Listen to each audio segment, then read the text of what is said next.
Iran যুদ্ধ কবে শেষ হবে জানাল হোয়াইট হাউস। রাশিয়া কি ইরানকে গোয়েন্দা তথ্য দিচ্ছে যা বলছেন ট্রাম্পের বিশেষ দূত। নেতানিয়াহু ও তার ভাই সত্যি কি নিরাপদে আছেন? ইরানের নতুন সর্বোচ্চ নেতার আহতের বিষয়ে যা জানা গেল। কুয়েতের আকাশসীমায় ইরানের ৮ ড্রোন ভূপাতিত। হোয়াইট হাউসের প্রেস সেক্রেটারি ক্যারোলিন লেভিট জানিয়েছেন, ইরানের বিরুদ্ধে যুক্তরাষ্ট্র ও ইসরায়েলের চলমান সামরিক অভিযান তখনই শেষ হবে যখন প্রেসিডেন্ট ডোনাল্ড ট্রাম্প মনে করবেন যে সামরিক লক্ষ্যগুলো পুরোপুরি অর্জিত হয়েছে। মঙ্গলবার ১০ মার্চ এক সংবাদ সম্মেলনে তিনি এ কথা বলেন।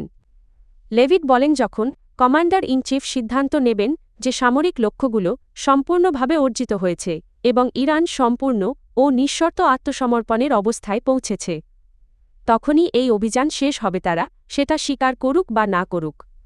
তিনি আরও জানান, পরিকল্পনার তুলনায় সামরিক অভিযান দ্রুতগতিতে এগোচ্ছে। সাংবাদিকদের সঙ্গে আলাপকালে লেভিট বলেন, মার্কিন সামরিক বাহিনী ও তাদের সহযোগী বাহিনী দ্রুত ও দক্ষতার সঙ্গে নির্ধারিত লক্ষ্যগুলো বাস্তবায়ন করছে এবং অভিযান নির্ধারিত সময়ের আগেই এগিয়ে যাচ্ছে।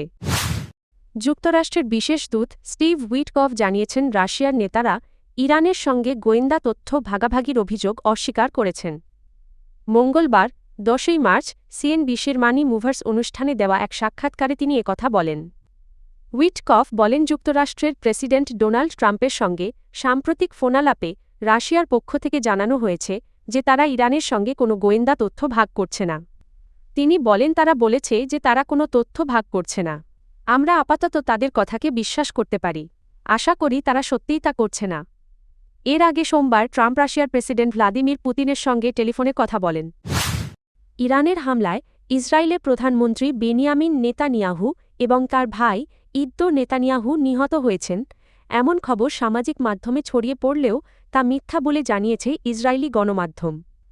ইরানের আধা সরকারি সংবাদ মাধ্যম তাসনিম নিউজ সোমবার এ ধরনের দাবি প্রকাশ করে এবং নেতানিয়াহুর মৃত্যুর কয়েকটি কথিত আলামত তুলে ধরে। ফেব্রুয়ারিতে ইরানে মার্কিন ইসরায়েলি বিমান হামলার পর থেকে নেতানিয়াহু পরিবারকে ঘিরে বিভিন্ন গুজব ছড়াতে থাকে। সাম্প্রতিক সময়ে সামাজিক মাধ্যমে দাবি করা হয়, ইরানের হামলায় ইসরায়েলি প্রধানমন্ত্রী বেনিয়ামিন নেতানিয়াহু নিহত হয়েছেন এবং তার ভাই ইদ্দো নেতানিয়াহুও মারা গেছেন। কিছু পোস্টে আরও বলা হয়, ইসরায়েলের জাতীয় নিরাপত্তা মন্ত্রী ইতামার বেন গভার আহত হয়েছেন। তবে ইসরায়েলি গণমাধ্যম এসব দাবিকে ভিত্তিহীন বলে জানিয়েছে। তাদের প্রতিবেদনে বলা হয়েছে, বেনিয়ামিন নেতানিয়াহু ও ইদ্দো নেতানিয়াহু দুজনই নিরাপদে আছেন এবং ইতামার বেন গভরের আহত হওয়ার খবরেরও কোনো সত্যতা নেই। ইসরায়েলি সূত্রের বরাত দিয়ে হিন্দুস্তান টাইমস জানিয়েছে, ৯ মার্চ বেনিয়ামিন নেতানিয়াহু আশদোদ বন্দরে উপস্থিত ছিলেন এবং হামলার পর ক্ষতিগ্রস্ত এলাকা পরিদর্শন করেন। ইরানের নতুন সর্বোচ্চ ধর্মীয় নেতা মোজতবা খামেনি আহত হয়েছেন এমন খবরকে গুজব বলে উড়িয়ে দিয়েছেন দেশটির প্রেসিডেন্ট মাসুদ পেজেশকিয়ানের ছেলে ইউসুফ পেজেশকিয়ান। বুধবার টেলিগ্রামে দেওয়া এক পোস্টে ইউসুফ পেজেশকিয়ান বলেন, মোজতবা খামেনি আহত হয়েছেন এমন খবর শোনার পর তিনি বিষয়টি নিশ্চিত হতে কয়েকজন পরিচিত ব্যক্তির সঙ্গে যোগাযোগ করেন। তারা জানিয়েছেন, আল্লাহর রহমতে মোজতবা খামেনি সম্পূর্ণ নিরাপদ ও সুস্থ আছেন। এর আগে কয়েকটি সূত্রের বরাতে মার্কিন গণমাধ্যম নিউ ইয়র্ক টাইমস জানিয়েছিল, ইরানের নতুন সর্বোচ্চ নেতা কিছু আঘাত পেয়েছেন। অন্যদিকে ইরানের রাষ্ট্রীয় টেলিভিশন এক প্রতিবেদনে মোজতবা খামেনিকে রমজান যুদ্ধের আহত যোদ্ধা হিসেবে উল্লেখ করলেও তার আঘাতের ধরন সম্পর্কে কোনো বিস্তারিত তথ্য দেয়নি। ৫৬ বছর বয়সী মোজতবা খামেনি ইরানের দীর্ঘদিনের সর্বোচ্চ নেতা আয়াতুল্লাহ আলী খামেনির ছেলে ও উত্তরসূরি। গত ২৮ ফেব্রুয়ারি যুক্তরাষ্ট্র ও ইসরায়েলের হামলায় আলী খামেনি নিহত হওয়ার পরই তাকে নতুন সর্বোচ্চ নেতা ঘোষণা করা হয়।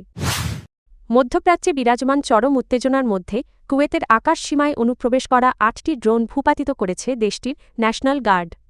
বুধবার ১১ মার্চ এক বিবৃতিতে কুয়েতের নিরাপত্তা বাহিনী জানায়, উচ্চ সতর্কতামূলক নিরাপত্তা ব্যবস্থার অংশ হিসাবে এসব ড্রোন প্রতিহত করা হয়েছে। কুয়েত ন্যাশনাল গার্ডের মুখপাত্র ব্রিগেডিয়ার জেনারেল ফাদেল জাদান জানান, একটি বিশেষ টাস্ক ফোর্স সুরক্ষিত এলাকার ভেতরে প্রবেশ করা ড্রোনগুলো শনাক্ত করে সেগুলোকে বাধা দেয় এবং পরে ভূপাতিত করে।